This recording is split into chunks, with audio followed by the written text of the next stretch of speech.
Welcome to TWitWoW, the best wrestling podcast made for wrestling fans, by wrestling fans, on the web today. I'm John, that's my cohort and commentary Ashton, and this is our Women's Wrestling Revolution Identity Crisis review. We just got done live reacting to the show, courtesy of a very generous Patreon donation made by Jackie. And she also requested we do a review because she says she loves to hear our thoughts after things have settled. So, Jackie, we greatly appreciate it. People like you are why Team TWitWoW is going strong, baby. And speaking of going strong, Identity Crisis was a strong showing by Women's Wrestling Revolution. Some really solid matches on this card, guys. I thoroughly enjoyed this show. I have to give Match of the Night personally to either Jordynne Grace versus Renee Michelle or Sonya Strong versus Vanity, just because I really like Sonya Strong. Or beyond that, what was the other match I really liked? Oh, yeah, Karen Q versus Tasha Steelz. Yeah, that's the one I was thinking. So, yeah, in fact, funny that you cut in there, partner, because I was just about to hand the reins over to you. What did you think about Identity Crisis overall? Yeah, there were really only like one or two matches that I wasn't able to get into, and both of them, if you want to go with both, as in there were two, were shorter matches. So it was all good. Most of the matches were good. I would say two of the matches were really good. And yeah, I just enjoyed the show for sure. And it went by quickly because of the fact that there was no sort of shenanigans in between the matches. It was literally just match ends.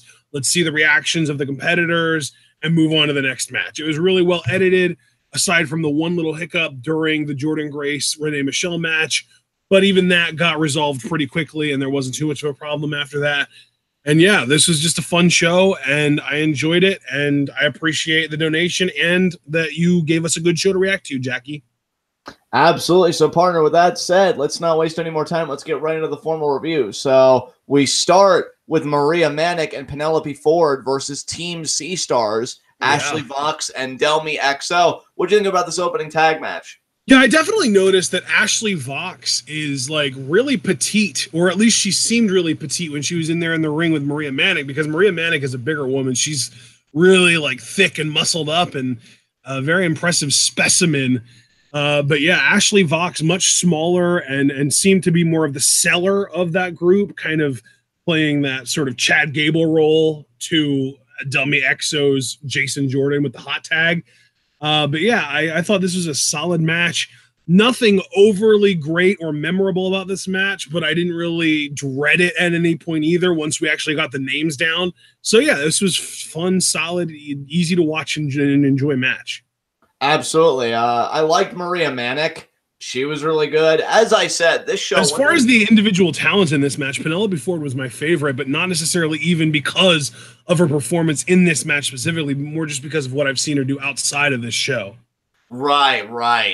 Yeah, and like I said, one thing I really loved about this show on the whole is that it really seemed to like have a lot of bodily inclusivity, like a lot of different body types and performers, you know, with different aesthetics all around. And it started right out the jump because Maria Manic is a bigger competitor, but I liked how she was moving. Yeah, Maria Manic, she's like the bodybuilder, weightlifter, powerlifter type. And then like on the other end of the spectrum, you had Ashley Vox in there, who is this like really short, skinny, petite girl. Exactly. Ultimately, Team C Stars do get the win in a fun tag match to open the show. So, Ashton, I've got nothing else to say about the tag match. If you want, we can move on. All right. Well, I did want to just kind of point out, I looked up Ashley Vox. She's listed on Cage Match or on Pro Wrestling Wikia as 5'3", 114. So not as tiny petite as I thought, but still definitely on the small side. Like, absolutely. She's not like, oh God, AJ Lee. She's not like AJ Lee tiny, or even like Lacey Lane tiny. She's not that tiny, but she is on the smaller side. Yeah, absolutely. Yeah, and then Maria Manic, on the other hand, Maria Manic's listed at 5'9", 161, so definitely on the other end of the spectrum there. Absolutely. All right, and by the way, since we're just talking stats, Penelope Ford, only 26 years old. That's nice.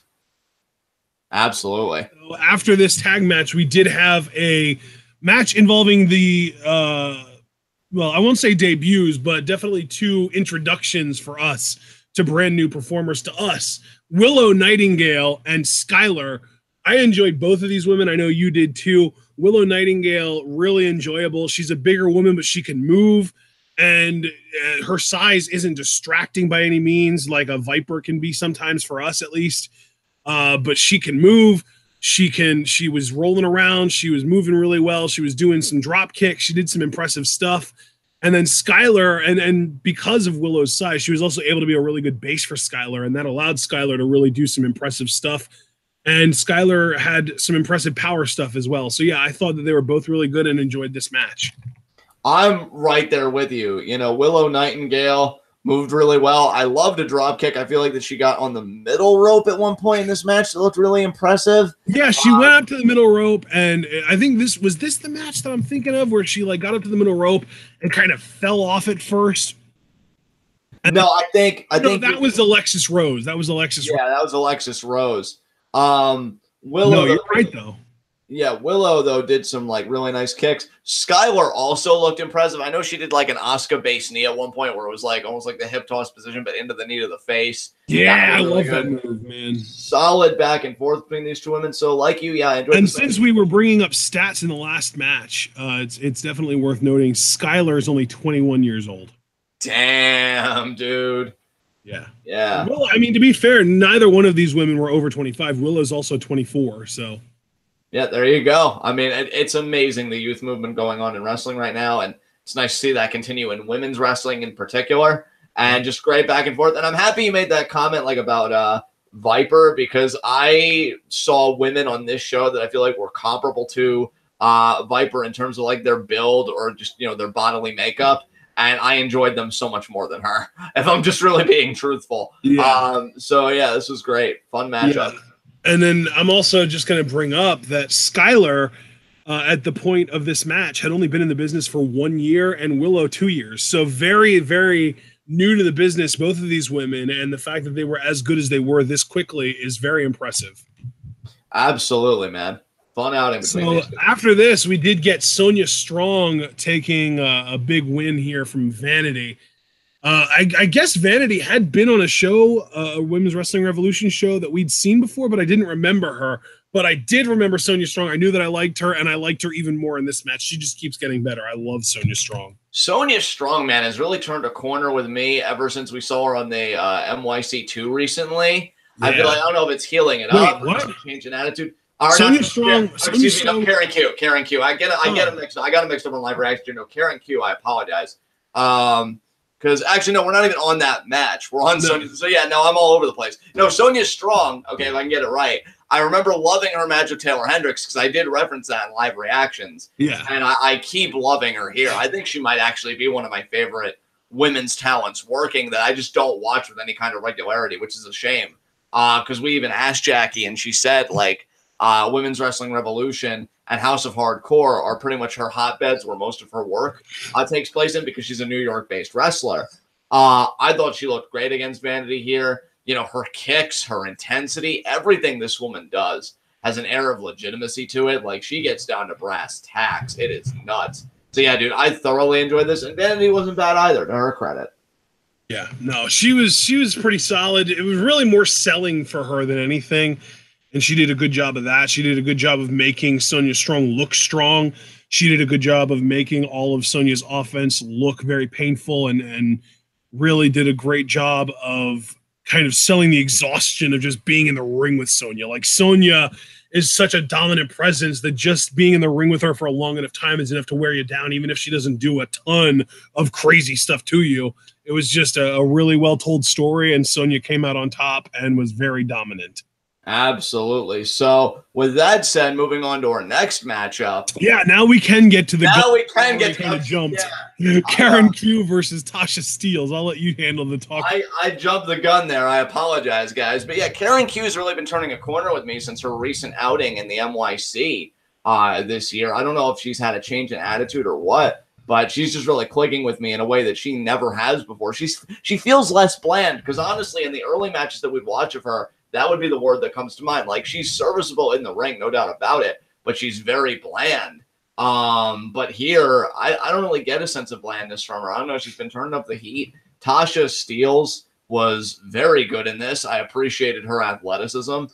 Solid back and forth between these two for, again, what was like a really strong match on this card that ultimately sees Karen getting the win with her double Boston Crab for the submission victory. So, yeah, I like this. What do you think, Ashton? Yeah, this was a really good match. I enjoyed a lot of what they did here. This was one of the more athletic contests that we saw on this show.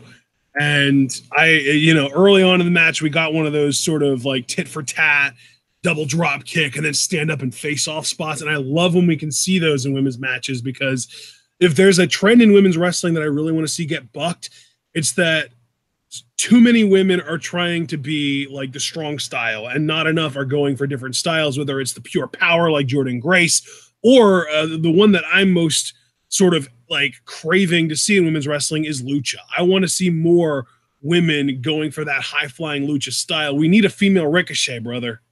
Oh, dude, the day that happens, I mean, that woman may very well claim the... I mean, hell, the closest thing that I know of right now is Lacey Lane, who we just saw in the Mae Young Classic, but she's still on the older side and very inexperienced and still has a little bit of a ways to go before we can call her anywhere near as polished as Ricochet was even 5 years ago. So the fact that that's the closest we've got right now, at least that I know of, tells me that we are on a little bit of a shortage and that we need to up our game a little bit. So I'm really hoping that we get something along those lines at some point here in the next few years. But for now, this was a really cool, really good athletic contest between these two women. Absolutely, man. I quite enjoyed it. And yeah, like you said, Karen Q with the Boston Crab picked up the win. And then we get to our tag match. Davienne and Mistress Belmont, Team Black and Blue, taking on the Twisted Sisters, Holidead and Thunder Rosa. Yeah, this was fun. Holidead, powerhouse. Thunder Rosa, entertaining as hell. And you were bringing up earlier about how there were women on this show that had similar body types to Viper, but were a little bit more impressive to you. I'm guessing Davienne was one of them. Yeah, Davienne wasn't bad here by any means. Dude, this match is such a shame because I wanted to give this my match of the night so badly because everything about it was so good to me. I mean, Twisted Sisters are clearly a very fun tag team. Davienne and Mistress Belmont, I think, did a good job playing the heels. But you get to the finish, and I don't really screw with finishes like this, not usually. It was a roll-up of doom type thing, you know, where, like, the valet is kind of distracting. And I think it was Mistress Belmont that got the roll-up on Thunder Rosa, and she gets pinned. And I'm like, you know, man, this match was so good, so fun, great energy. And to me, you just kind of flubbed the finish there. They do get a measure of payback on the interloper, do Twisted Sisters. They take her out, which, you know, that was a cool moment to bear witness to for sure. But it just sucks that they didn't get the win. But you know what? I'm a fan. And for what this is still a good match, even with the finish aside. What did you think of it? Yeah, man, the finish was lame, but the match was fun. The experience, seeing the Twisted Sisters for the first time was fun.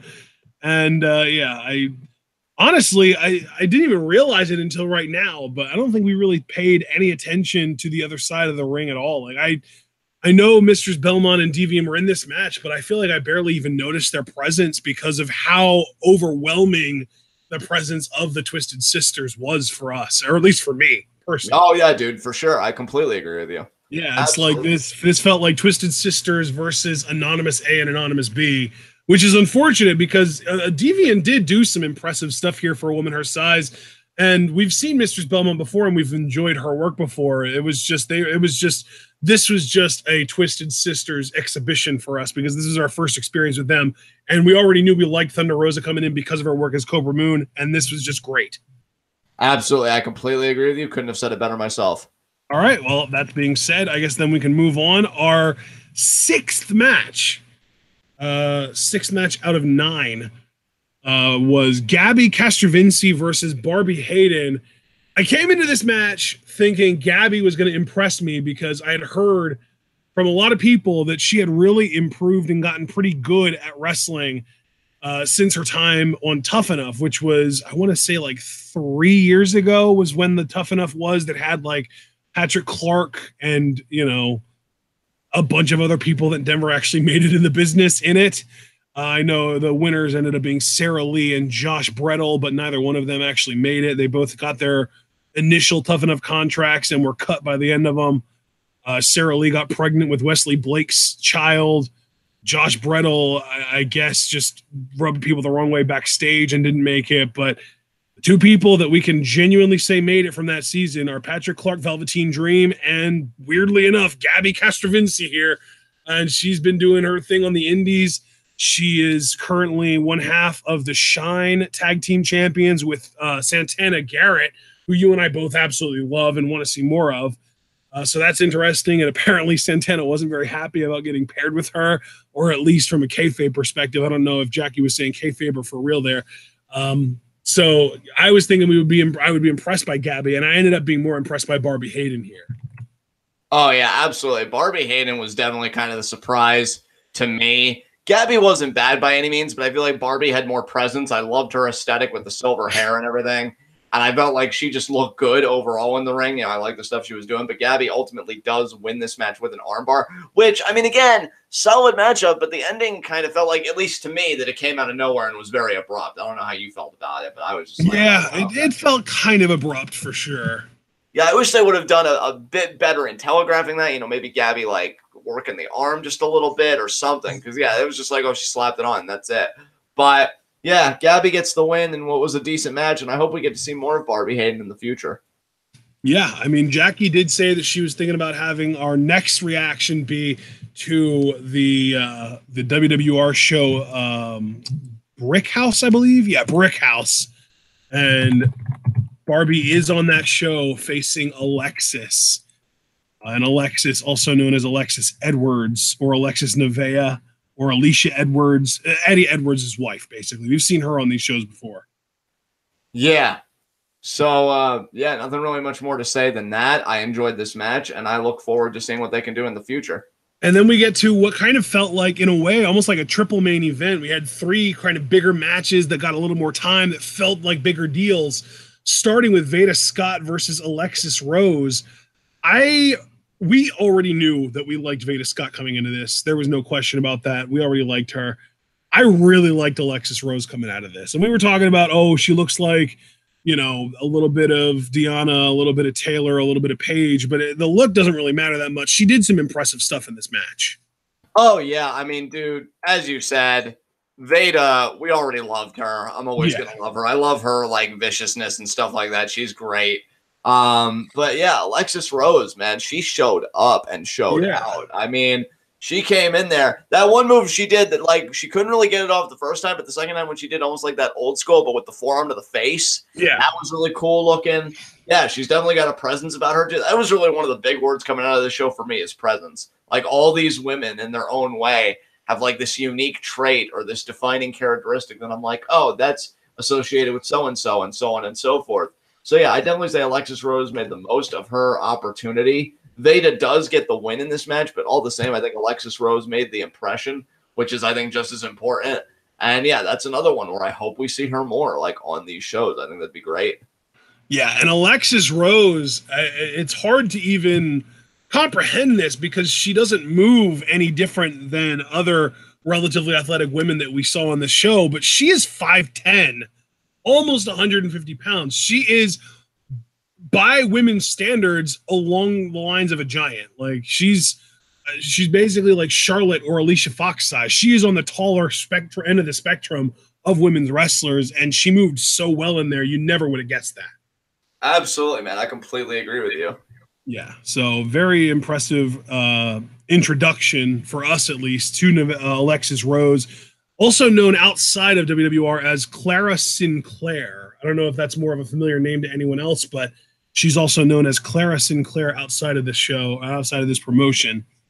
But yeah, that was a really fun match. Veda vicious, Veda with the biting and the you know, doing dirty shit that she shouldn't be able to get away with, but she does. Ends up picking up the win over Alexis Rose. And then we get to our semi-main event, which I think was your favorite match on the show, aside from maybe like Karen Q, Tasha Steelz. Jordynne Grace versus Renee Michelle. Jordynne Grace was, if you had to say one name on this entire show that really stood out as like the star of the show, to me, it was Jordynne Grace. I mean, dude, to me, I look at Jordynne Grace and I really look at somebody that is the future of women's wrestling as we are starting to understand it, you know, more conventionally in wrestling circles. She is absolutely phenomenal at only 22 years old. Very young. I love her build. I love that she's, the female Papa Pump or Mama Pump, Thick Mama Pump. Yeah, thick Mama Pump. Thick Mama Pump. I love it. I fucking love it. Like, yes, all of my yes. Again, 22, so she's got the age factor.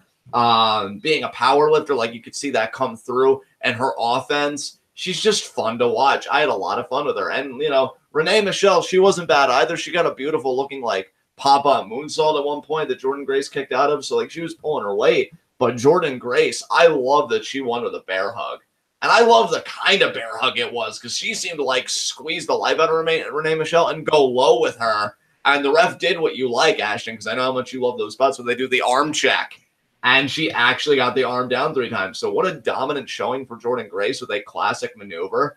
And, yeah, I think in the next 3 to 5 years, if she's not in the Performance Center, then either WWE's eased up on talent that they've gorged themselves on, or they've lost sight in one of their eyes, because she has all the talent to be in any of their women's divisions, period. Hey, man, you know what I've been saying? WWE has some of the worst female talent evaluators in the world right now.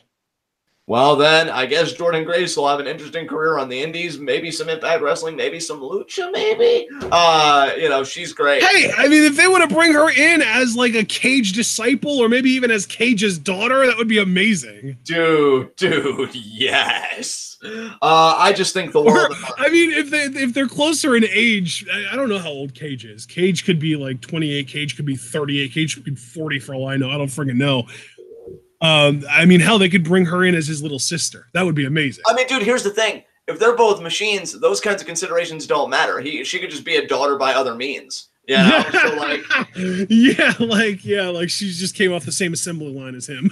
Well, yeah, more or less, yeah. Like, no, but I was thinking though, like the little sister thing would work because then you could have the two of them versus Marty and Mariposa. Oh, dude, you know what? Get the two of them in Cuerno, because, Cuerno and Cage are besties. That's one hell of a trio right there if you wanted to break Jordynne Grace in. Like, hell yeah. I love it. Jordynne Grace, the little machine. Our fantasy booking, I was about to say our face booking. That would have worked on multiple levels. Our fantasy booking has definitely gotten my Swanson excited. I mean, Jordynne Grace and Lucha Underground, yes, absolutely. It's funny, too, because I would call her Deus in Lucha Underground. And why is that? Because when you turn a word feminine in Spanish, you just add the A at the end, and she's a female machine. So machina, like máquina, like de máquina. Yeah. Oh, God. Yeah. Perfect. That's like a 3-level pun right there, brother. Holy shit. And it's not even your final form. But yeah, Jordynne won with the goddamn bear hug. And she actually did something, or almost did something, I should say, that I think would be really cool. How interesting would it be if someone would start using a bear hug, but they were like, you're bear hugging the lower back, and then you lean forward just far enough that your opponent's shoulders hit the mat, and you can get a 3 count off of that. That would be an amazing way to pin somebody. Oh, dude, absolutely. That's going to happen one of these days. You watch, because we're definitely in an age where people are like making slight tweaks and modifications to certain maneuvers to kind of liven them up again and make them feel new. Somebody will do that with the bear hug, guaranteed. Yeah, it'll happen eventually. And then we get to our main event, Rachael Ellering versus Su Yung. I really enjoyed this match. It wasn't my favorite or even my second favorite match of the night, but it was very good. I would say, as far as like favorites go, I would say that my sort of least favorite match on this show was the opening match between this Team C Stars and then the team of Maria Manic and Penelope Ford.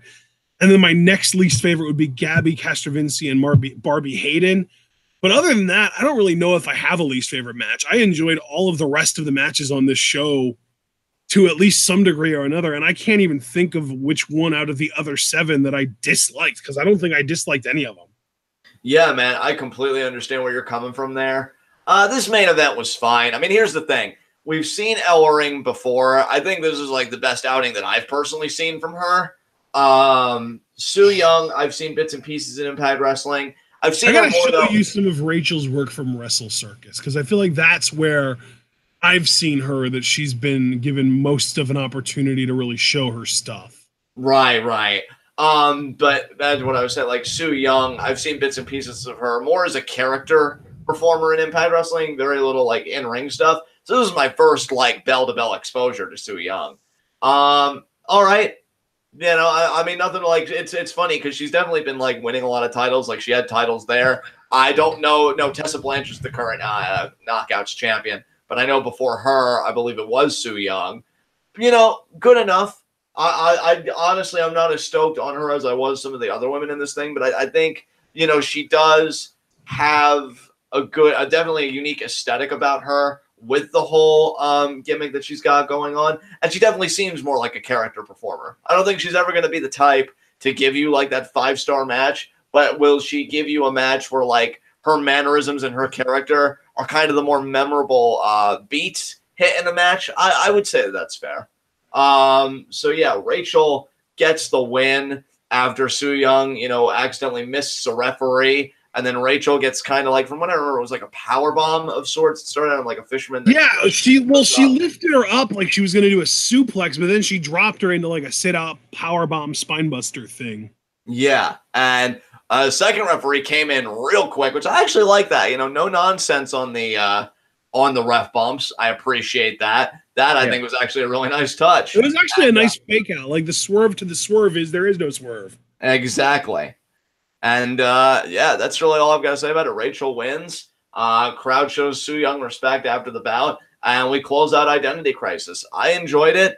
I'd say I'd give this show, honestly, I'd probably give this show a solid like 8 out of 10. Yeah, really fun. I'd probably, you know, I'm always a little bit tougher on this stuff than you. I would have said 7.5, but yeah, man, right there. Yeah, in that ballpark, definitely in that ballpark. So yeah, that's all the comments from me. I want to thank Jackie one more time for her wonderful donation, and again for exposing us to quality women's wrestling. I know she said she has plans for like a future WWR show, like that she would like to get us to react to. Yeah, well, she did say she wanted us to react to Brick House. So if you give me a second, I can actually pull up the Brick House card and tell you what we would be reacting to if she would request that. Sure. Here it is. Laurel Van Ness versus Veda Scott. I'm down for that. Faye Jackson versus Skylar. That's another Skylar versus bigger woman match. I know Faye Jackson's on the bigger side. Team Sea Stars versus the Ontariables. That's an unfamiliar team for us. That's Caitlin Diamond and Leah Vaughn. And then we got a singles match, Davienne versus Maria Manic. That would be fun. MJ Jenkins, who you and I now know of thanks to the Mae Young Classic, versus Vanity, who we just saw. Rachael Ellering versus Taylor Hendricks. Alexis versus Barbi Hayden. And the main event, Jordynne Grace versus Tessa Blanchard. Damn. Oh, yeah, that main event. I'm there for that. And, of course, Taylor Hendricks. That's a loaded card right there. Absolutely. So, yeah, man, I'm looking forward to that card whenever Jack can get around to it. No rush, Jackie. You know, we'll always be here. And in the meantime, just thank you again for putting us in touch with this content. So with that said, I'm going to hand it over to Ashton to take us home. All right. This is a TWitWoW, brother, so I guess you get to take it home. But we also want to do shit, yeah, that's right. Final segment. Oh, are we doing that, really? Okay. We sure are. High spots and low shots. It's just so weird that we're like doing a 2-0 style for this. I guess I had to adjust. But high spots, low shots. Low shot, Su Yung. I mean, came in here with all the belts, seemingly with like all this credibility and this rep to maintain. And yeah, Rachael, I don't know if you want to call it an upset, but she beat her. And, you know, not a good look for Su Yung, so she'll be my low shot. Yeah, you know, I'm really tempted to give my low shot to Team Black and Blue because they were Team Invisible as far as we're concerned because of how overwhelming the presence of the Twisted Sisters was. But I'm going to give them a pass because they did win their match. I'm going to give my low shot to Renee Michelle. All right, makes sense to me. You know what? In that vein, my high spot is Jordynne Grace. Again, I think one of the best women's prospects, you know, currently in the indie pipeline. If we look at any company that vies for indie talent, you know, Impact, Lucha Underground, WWE, obviously. I mean, Jordynne Grace, if she already isn't on radar, watch Jordynne Grace sign with ROH, though. You watch that happen right now that she's going to sign with Ring of Honor. And I'm not even kidding. And, like, I'm not even judging Jordynne for it. It just always seems to happen with the talents I like the most. Oh, where'd you end up? Oh, I just signed a contract with Ring of Honor. Oh, okay then. So that's really where I see Jordynne Grace going, unfortunately. But she's amazing. And you know what? She's got to do what's right for her. Everybody takes their own journey. Wherever she ends up, that promotion is lucky as fuck. So, yeah, Jordynne Grace is my high spot. And you know what? It's funny because I would absolutely love to see a match between your high spot and my high spot, because your high spot is strong and my high spot is Sonya strong. Oh, shit. He did the thing. That's right. Yeah, Sonya strong. Just really basically what I did to figure out my high spot was look at the winners of the matches and pick out which one impressed me most. And at the end of the day, aside from Jordynne Grace, who you already took, Sonya strong was the clear winner for me. Absolutely, man. So with that said, do you have any closing remarks about Identity Crisis? Surely I don't. All right, then. Well, with that said, guys, this has been Women's Wrestling Revolution Identity Crisis. This has been TWitWoW, the best wrestling podcast made for wrestling fans, by wrestling fans, on the web today. I'm John. That's my co-owner and commentary Ashton. Guys, be sure to comment on this video when it's done processing. What was your favorite match from Women's Wrestling Revolution? Of these women that you saw here that aren't working with other promotions, so like Sonya Strong, Jordynne Grace, stuff like that, where would you like to see them get picked up, and what is your vision for them? Are they a future women's champion? Maybe they're better as a valet and they just don't know it. Talk to us, talk to us, talk to us. We'd love to hear from you guys because women's wrestling is clearly hot right now. And again, special thanks to Jackie. You all should follow her to keep your finger on the pulse on that at Name4JackieO. And while I'm plugging that social media, be sure to also follow Ashton and myself on Twitter. Ashton's pinned tweet is the TWitWoW schedule, which again, you're going to want to keep abreast of given all the Patreon requests we have coming down the pipeline. My pinned tweet, of course, is to collect Q&A questions. Q&A is in 4 days, guys. September 27th, last Thursday of every month. It's September 27th this month. You can post your questions to my pinned tweet. You can submit them to the TWitWoW Facebook. Be sure to like the page when you visit. You can comment on this video when it's done processing if you submit questions, or you can post your questions in the TWitWoW Discord. I'll get to that in a second. Everybody's up to 4 questions per Q&A. That's all you're allowed. And you can divvy up the questions however you like.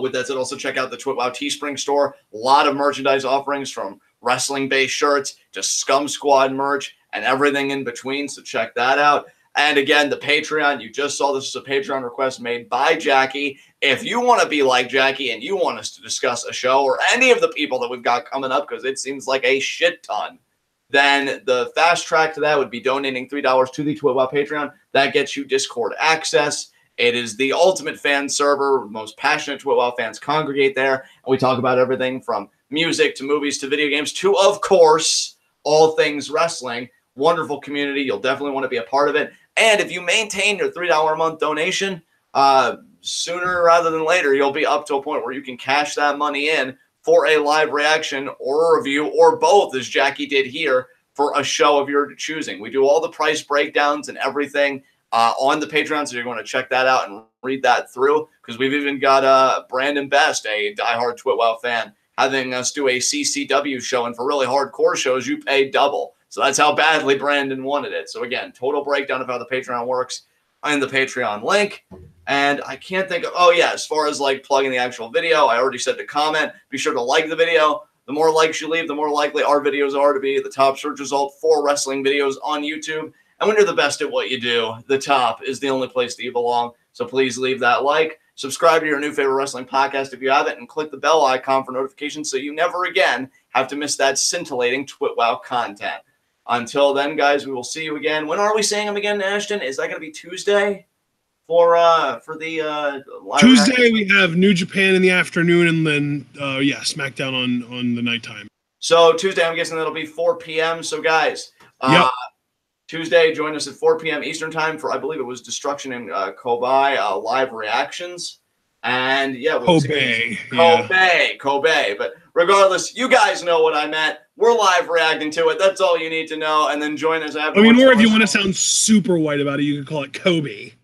Well, I probably would have. But then after that, we are, of course, doing SmackDown live reactions. That is at 8 p.m. Eastern time. And we know that Paige is going to be having a contract signing between AJ Styles and the father of AJ's children, Samoa Joe, for their no disqualification, no count-out matchup at Super Showdown. And the question on everybody's mind is, of course, what does Wendy think about this? So until then, guys, tune in and peace out.